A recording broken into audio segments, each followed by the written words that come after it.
Welcome. You're listening to Literacy Now, the official podcast for the nonprofit organization Parents for Reading Justice, and I am your host, Brett Tingley. We couldn't be more excited to welcome today Julie Kowalczyk, who is the president of Decoding Dyslexia Ottawa Hills here in Ohio, and she is a proud member of OH-KID, or Ohio Kids Identified with Dyslexia. So we have gotten to know each other over the last few years, and she's doing amazing things in Ottawa Hills. So thank you so much for joining us today. Is there anything else you would like to tell us about your background or how you got into this work? Sure. Well, first of all, thank you so much for having me. As you know, this is a topic that I am very passionate about, and it has hit very close to home for me. And so I'm happy to be here and happy to chat with you today. I am a retired teacher. I was a 7th grade literature teacher for several years before I was able to stay home to be a stay-at-home mom with my children. So I have been retired for the last 15 years raising my kids. And so that's just a little bit of where my background before I kind of landed where I am now. So what I like to do when I have a parent on the podcast is talk about how did you, first of all, you have to help your own child. So how were you able to help your child? Well, I was able to help my child. Well, first of all, we had to understand what it was that was the issue with him. And my first, I have a son who's 15 years old now and a daughter who's 14, and they both have been identified with dyslexia. When my son started school in kindergarten, we immediately started seeing that he was not learning to read as quickly as his peers. But our teacher, our lovely kindergarten teacher, just said, he's a boy, he'll catch up. He's really bright. He's got a vocabulary that's off the charts. He just needs a little more time. He'll catch up. And so I believed her, and I tried not to worry. And we just, I did all kinds of games and different things with him at home to try to supplement and encourage him to keep reading and keep learning to read. But in 1st grade, it was just more of the same. He just struggled, and he started to realize that he was different than his peers, and that really bothered him. Like I said, he's a bright kid. He picked up on the fact that he wasn't learning how to read as quickly as his friends were. And so then that resulted in going to the nurse a lot. I was trying to think of everything. We sent him to vision therapy for weeks and spent thousands of dollars on that. And we just couldn't figure it out. And then luckily the next year in 2nd grade, he had a repeat teacher, and his teacher who had been his kindergarten teacher was now his 2nd grade teacher. And she was shocked that he had not caught up like she had fully intended him to do. And so she kind of whispered to me that maybe you should get him tested for dyslexia. Or I said, we're thinking of looking into dyslexia. And she whispered, I think that's what you should do. And so we luckily had a friend in the village right here in Ottawa Hills who did testing for dyslexia, and her husband worked with my husband. So we were able to chat about it. And I brought I brought Race, my son, to Tammy Alexander, who might be a familiar name to a lot of people in Ohio. And she said, yep, absolutely. He fits the dyslexic profile to a T. And we fortunately were able to afford to get him help privately. And then we realized the school was not teaching him to read. The school should be doing this. We shouldn't be paying privately for our very bright child to be taught how to read. And that kind of began the journey. Well, and that's something that I wanted to highlight. There are people who work to get their child help. And once that's done and their child is okay, they quit and they go on and do their own thing. But there are a rarer fewer people who see the injustice of what is going on and the just how ridiculous it's completely unnecessary, and they stay in the fight and they go on to try to help the rest of the children in their district and beyond. So what was that decision-making process for you? I am a fourth generation educator, and I am proud of the educational system that we have, or I always have been proud of the educational system we have here in the United States. And if schools are not teaching our littlest ones how to read, that just didn't sit well with me. And I also believe in, when I oftentimes use my kids as examples to help show others how difficult dyslexia is when it isn't treated, when they're not getting what they need. And I put them out there a lot, use them as examples. And I tell them, we're not here just to serve ourselves. We're here to serve for the greater good. We're here to serve others. And I feel like that's just a part of it too. And that just seemed natural to me. And I spent so many hours studying and researching dyslexia and studying what the school's responsibility is according to federal law and state law. And I thought all this education and time I put into this has to be more than just for my two little children. I need to use what I've learned to help as many people as possible. Well, and you were extraordinary, forming a parent group and then bringing the entire district to the science of reading. Now, you didn't have to file a systemic group complaint like we did, but I still think that, as one of the first districts to really kind of have to push to flip, we had to go to extraordinary lengths. But I thought the way that you all did it was very clever. Can you share that with our listeners? Sure. Well, our group, when my son was first identified with dyslexia, I realized there was already a group of parents that had already been gathering to discuss this issue. And there were probably, 6 to 10 parents that were already gathered, and I joined them, and we got organized, and we decided that we needed to get a proposal to the superintendent and to the school board and to all the administrators, and put together a proposal of what our children needed to be taught how to read appropriately. And we did it with I wrote a story about my son, the races story, and shared what he had gone through. At this point, he was in 4th grade. And I shared what a struggle it was and how hard it was for this bright kid to not be taught how to read by his school. And just the negative impact it had on him in such a wide array of areas. And then we talked about the research and just shared with them, because a lot of times these school administrators are well-intentioned, but they just don't know. And so we tried to give them the benefit of the doubt and say, we're going to share this information with you, and let's work together to get this done. And then also we used the Upper Arlington, and Brett, your group that worked so hard and had to file, we had copies of newspaper articles of your plight. And we said, look, we do not want to go down this route. None of us want this. The school doesn't want it. We don't want to do this. Let's work together and get what our kids need so that we don't have families that leave the district to go try to find help elsewhere, or have to spend thousands out of their pocket for tutoring, because that's not the way it should be. And I had parents say to me, or I had one person in particular say, well, I didn't know we had to teach kids like yours how to read. I didn't know we had to do that. And I said, yes, actually, you do. You have to teach the schools need to teach everybody, how to read. So we started out that way, and being very organized and very professional and very prepared and very kind.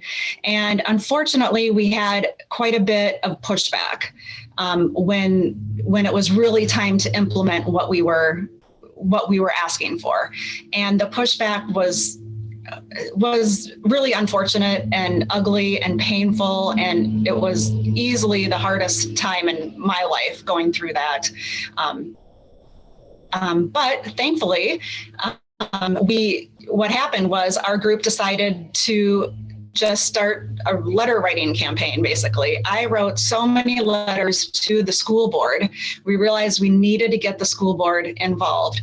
And I wrote so many letters to them, just trying to educate them about the issue and educate them that there's even a problem. There was a problem at Ottawa Hills schools in this area. And we have an excellent reputation at our school, and our school does so many things well, so many things, but they were not doing this well. And we just pleaded with them that, look, we cannot say we're excellent unless we're excellent for all. And we need to make some changes and get there so we're excellent for all. And we were very active on social media too, and just really sharing what the experiences of kids were at our school and just educating via social media too. So it wasn't just this glossed over image that Ottawa Hills had everything perfectly together. And so it took and not everybody wants to hear that about their community. But I think it's brilliant because really the school board is the only check on the district administration that you have. So by getting the school board on your side, because these are supposed to be parents from the district, and right. Then by getting the community as a whole on your side, then you are able to flip a district. Yes, and that is exactly what it took. We needed our school board to see the issue and understand the issue. And then they also had to understand the pushback we were getting from the administration. And unfortunately, that's what it took at our school, was a change in administration. And since we have a new superintendent and a new director of student services, we now have it's completely night and day to what it was before. And there's still work to be done. There's always work to be done. And there's always continuing education and learning what the new best practices are. But it is just so nice now to have good working relationships with our superintendent and our director of student services, as well as the principals at the schools. It really is. It took a lot of work to do that. And like I said, it was hard to share with the community too. The community didn't, when you love your community, and so many of us do here in Ottawa Hills, it's a wonderful place to live and to raise our kids, and our school district is great. So it was tough to kind of shed light on something that wasn't just perfect. But it was helping to provide a solution in a way and to comply with federal law. That's what people don't know. Yes, exactly. And that's what we tried to do with our kind of our social media campaign and our letter writing campaign, was to educate people, educate the community about it. We weren't just a group of angry moms. We were a group of moms who were educated and knew what the school was supposed to be doing, and they weren't doing it. And I feel like any principled person in our community who understood that would agree that changes need to be made. So we just tried to fight the good fight as far as that goes. With brilliant results. That's wonderful. And in a way, I think that your model is even more, I don't know that it was any more time intensive, because ours was time intensive as well, but ours was also somewhat resource intensive because we had to hire an attorney to do this. But there's a benefit in having a parent group if you have to file a complaint, because if you get a bill, you split it 10 ways, or, between the number of families that you have. Yours, I wouldn't think that it would be very expensive, because you're writing the letters yourself and you're doing social media yourself.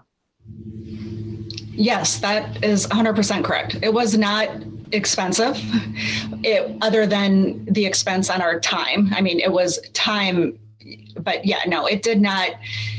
We were able to get things done without, having to hire an attorney. There were a couple of families that chose to privately hire an attorney for their specific child, and which was helpful to the overall cause as well. But that was, just specifically in regards to their individual child.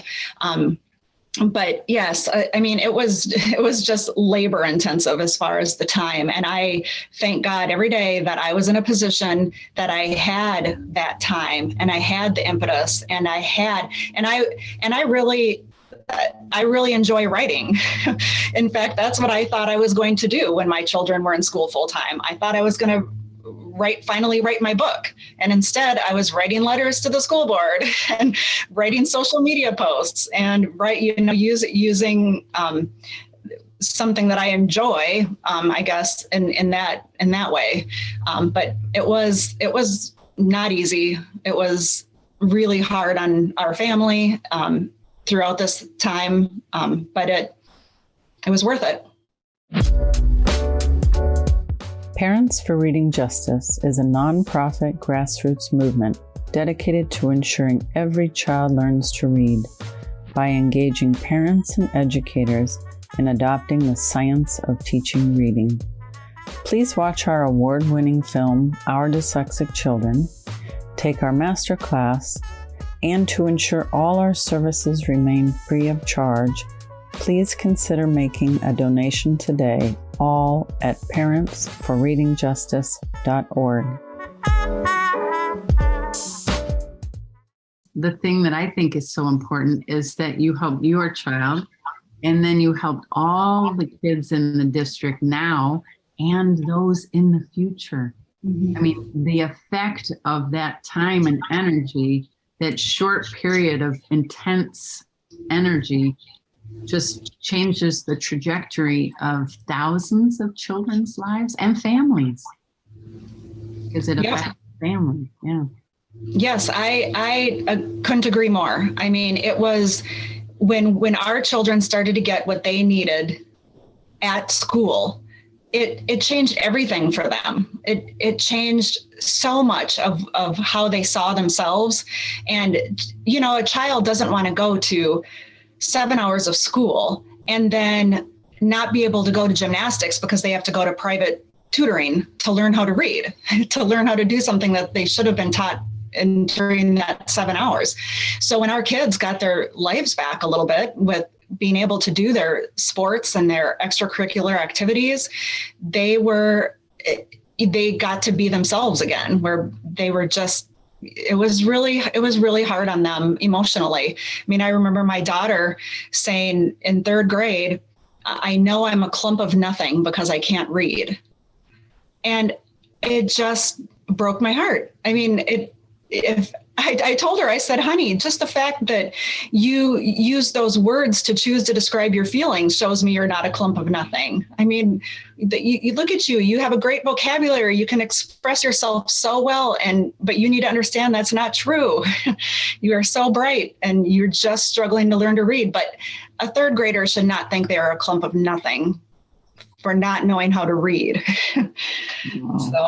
But it is so frustrating. And I know you know this, but I want to remind people that colleges of education are not teaching teachers about the science of reading. They're in their own silo, or they're, per Emily Hanford's latest podcasts, which are phenomenal, yes, making too much money to want to learn about the science of reading.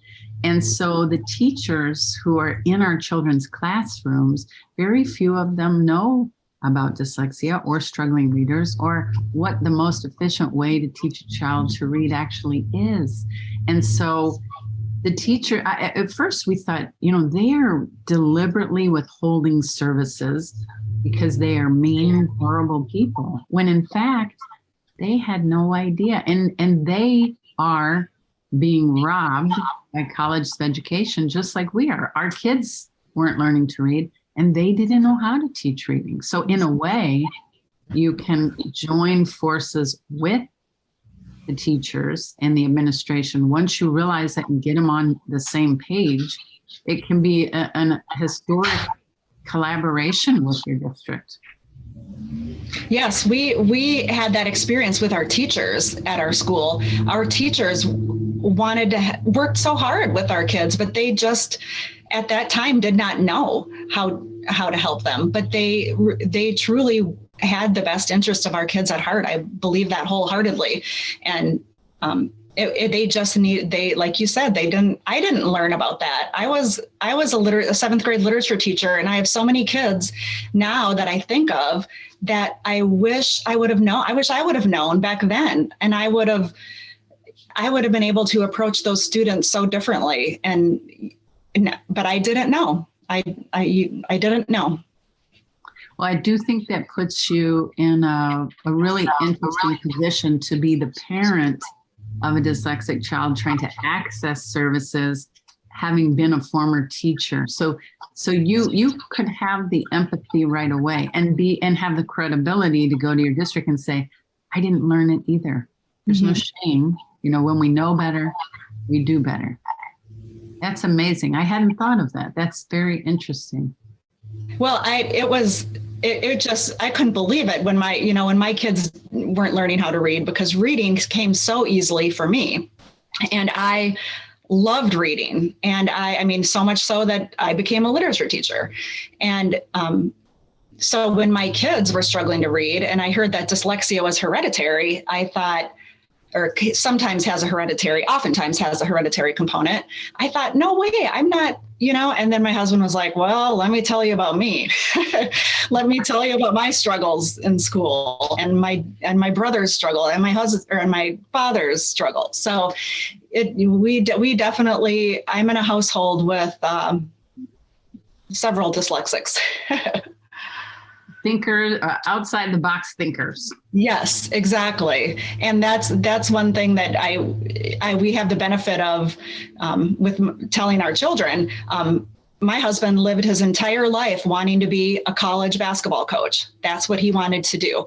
And even though he struggled to learn to read, and he's still not a very good reader to this day, he is now a Division I basketball coach, and he was able to make every dream come true that he had. And he was able to get his master's, and he was able to achieve. And so it's a great lesson to my kids in our household that this isn't going to hold you back from anything. You just keep dreaming those big dreams, and you can do anything, because you sure know how to work hard after going through all the dyslexia remediation. So they sure have that.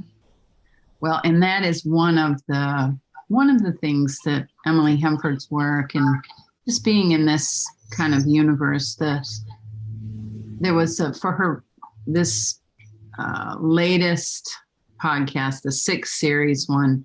At the very beginning, there's a teacher. It's in the trailer, and she says, the thing that haunts me now is that when what I was doing didn't work with a child, I blamed the child.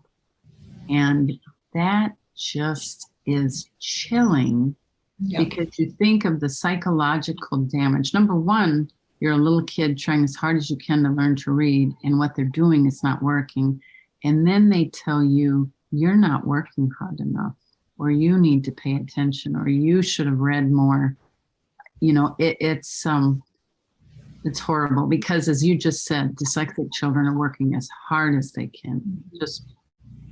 It's not for a lack of effort. It's dyslexia, not dyslexia.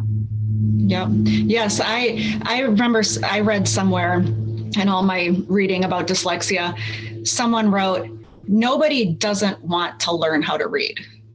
When you're a kid, and any kid in the world, nobody just doesn't want to learn how to read. That's just not, unless there's a problem, unless they, unless they're struggling. So it's not effort. It's not attitude. It's dyslexia oftentimes. Yeah.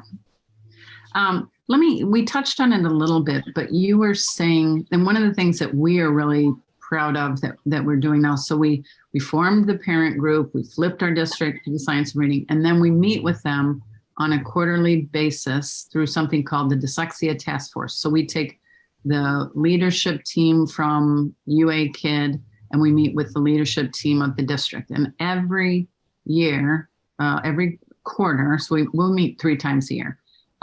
We meet with the highest levels in both organizations to continuously improve what we are doing for dyslexic children. And now it's kind of bled into the regular education with the curriculum in general.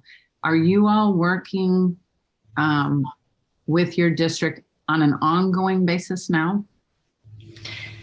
Yes, we are. It's not quite as organized as what you just explained, like meeting quarterly or however often, but we have very much open lines of communication right now with our director of student services and our superintendent and principals. Everybody is very accessible to us.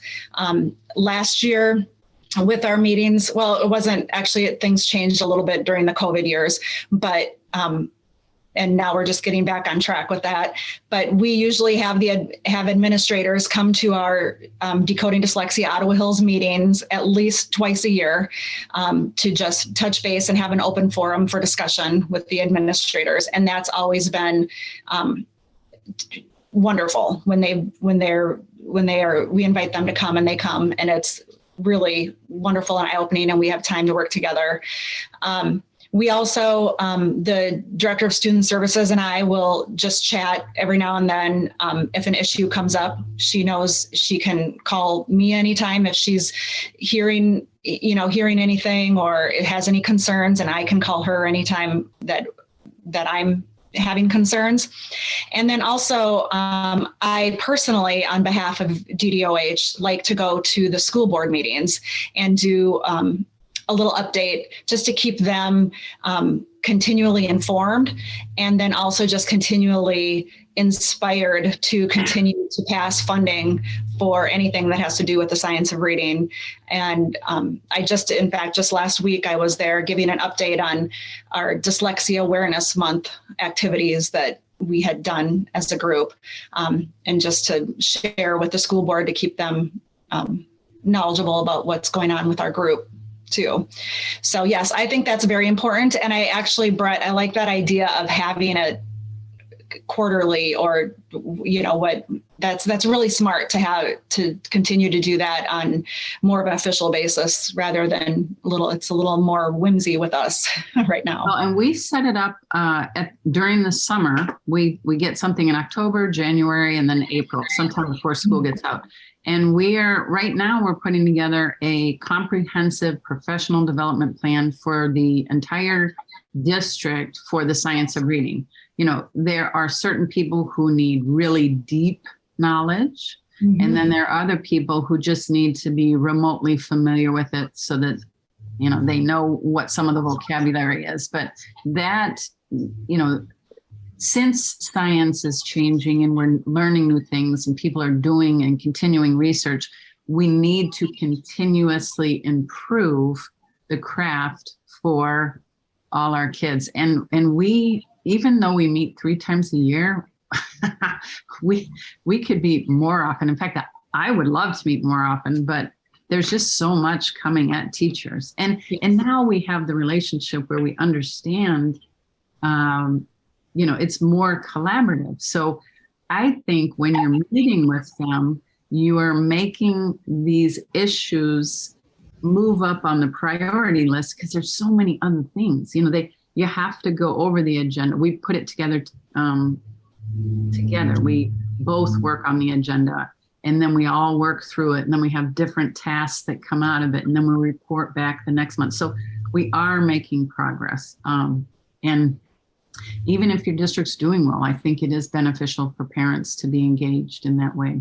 Something else I wanted to just sort of mention, and I think we've talked about it, but I appreciate you sending all of your information from your parent group to us, because on the Parents for Reading Justice website, we are doing a database of parent groups all over Ohio. We've got some from Colorado. There are a lot in Colorado, Illinois, and wherever we can, because I feel like we've got a lot of groups that are doing amazing work, but they're kind of in their own silo.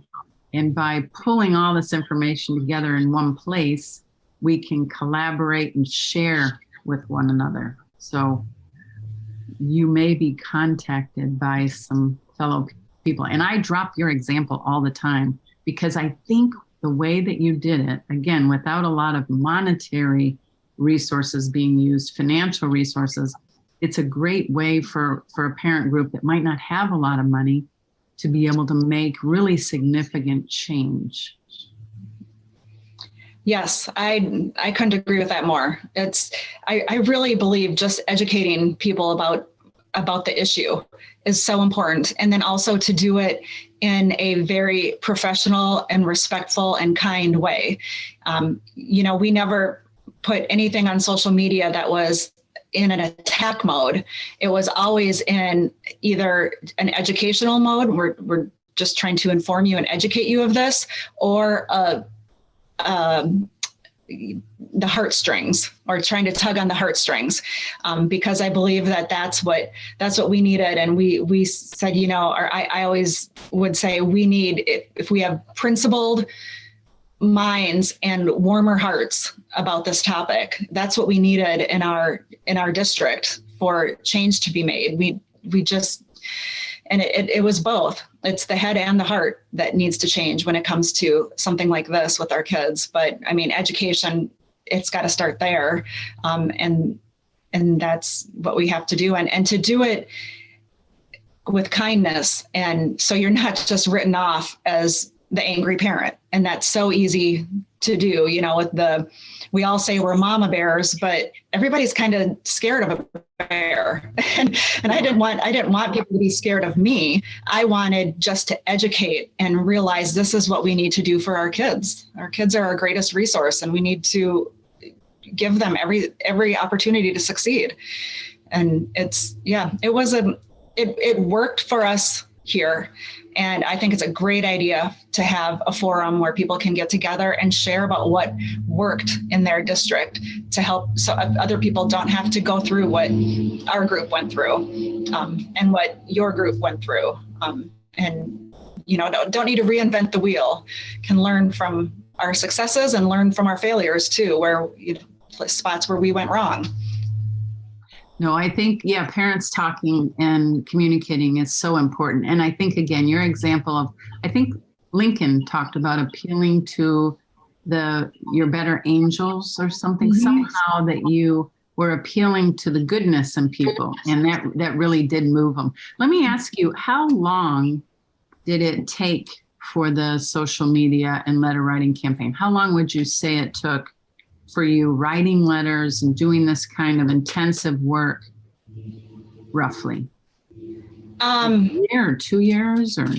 It took about, I think it was 3 or 4 years where we had the major change, but along the way there were smaller changes, and it was effective because I would write a letter to the school board, and then a school board member would reach out to me and say, can we get together for coffee and talk more about this? So changes were made, and it was chipping away at it. And, but like I said before, unfortunately, it took a new superintendent, a new director of student services, a new school psychologist, for the changes to be made.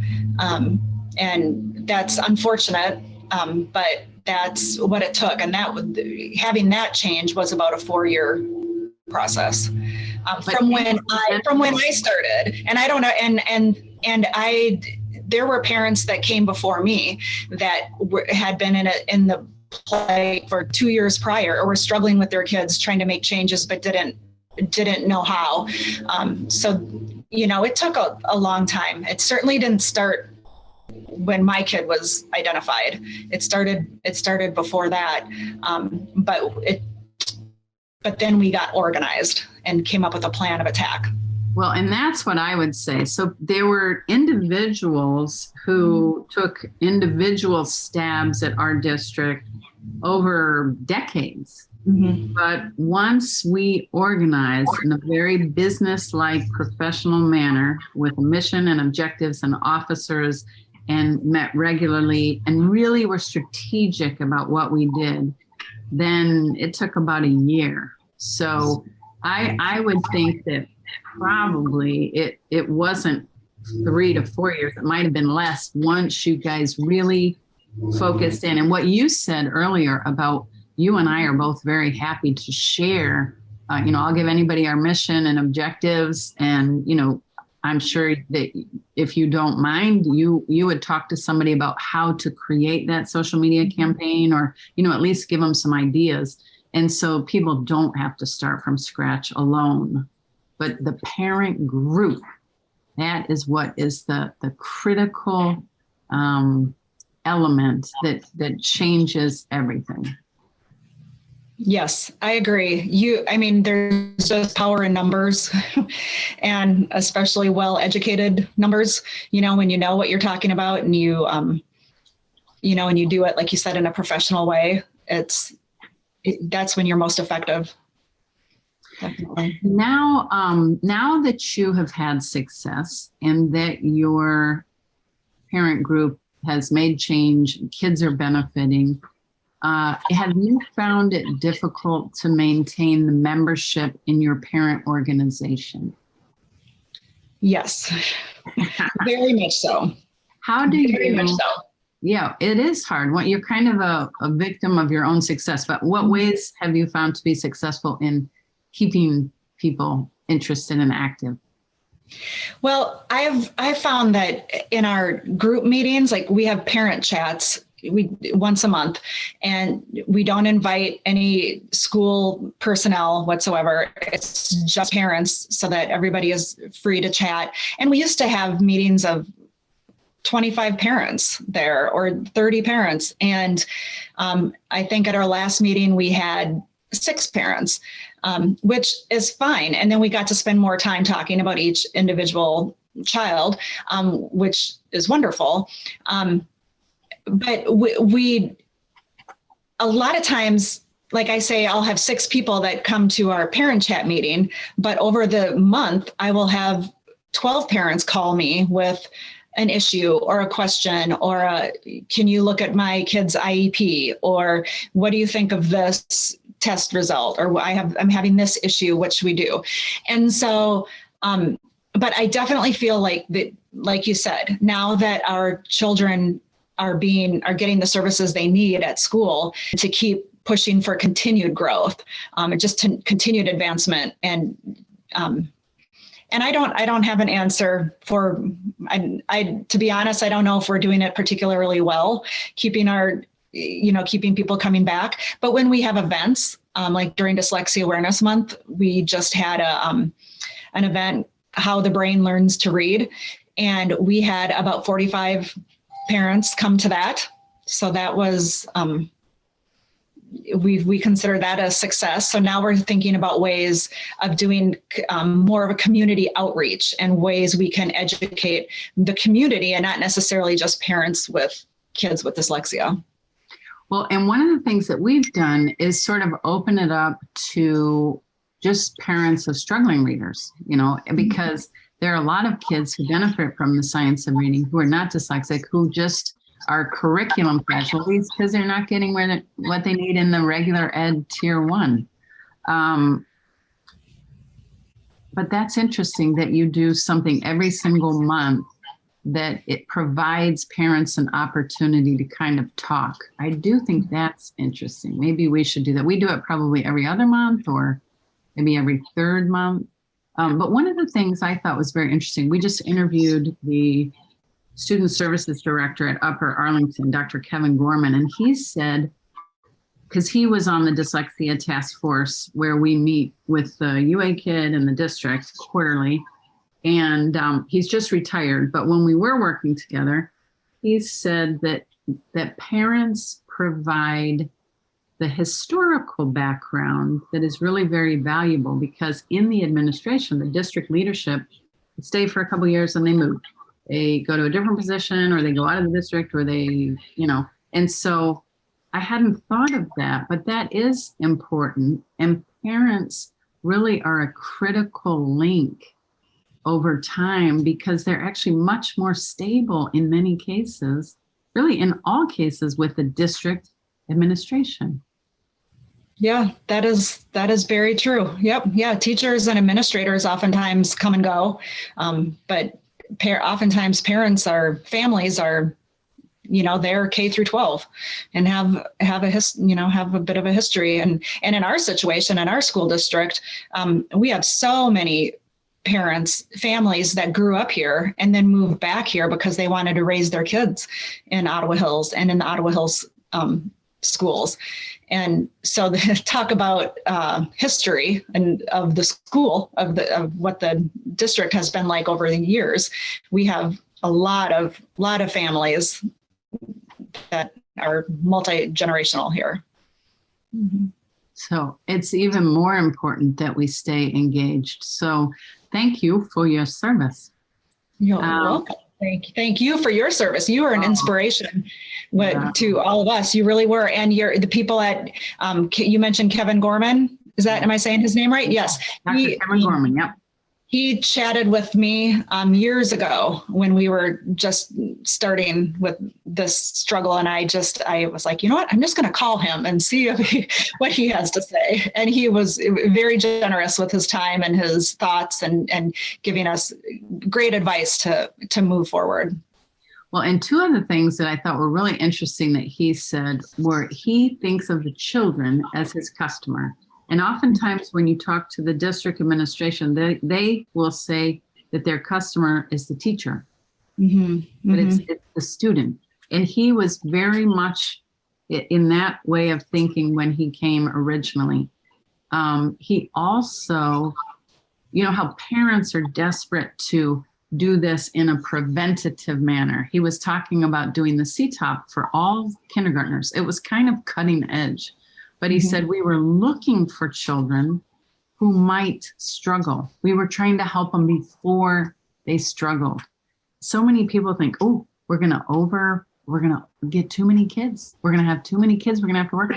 He was actually thinking we want to prevent these children from suffering and struggling. And that is such a breath of fresh air. So we did end the conversation by me trying to clone him. We need more of him. But okay, so this podcast, Parents for Reading Justice, we're very intentionally making this podcast directly for parents because I think it's an audience that not many of the podcasts interview parents or have that perspective. So we want to leave, and this is a question I just ask at the end of all the interviews, knowing that parents are our audience, is there anything you would like to leave them with, any advice or any final thoughts? My final thought would be to parents to stick with it and don't give up. Your children are worth it. And this probably isn't anything a parent really needs to hear, but I do remember all the tears that were shed in my household by me so many of the times during this fight, and just how hard it is to see your child struggle, and then to not have a school district that's supporting your child and understanding the situation. It's so hard. And so stick with it, reach out to other parents that have been there, done that, or who are even just in the same boat as you are, and just stick together, support each other, and just stick with it. And reach out to us, reach out to me. I reach out to other parents, and we've been there. We know how tough it is, and just keep up the good fight. Keep up the good fight. And then when you get your kid what your kid needs, then go see how many other kids you can help. Pay it forward. Yeah. Yes. Absolutely. Well, thank you so much. Thank you so much for your time. You're welcome. Thank you for having me. Literacy Now is a podcast designed specifically for parents in our effort to ensure every child learns to read. Parents deserve a seat at the table, and we bring their voices to the fore.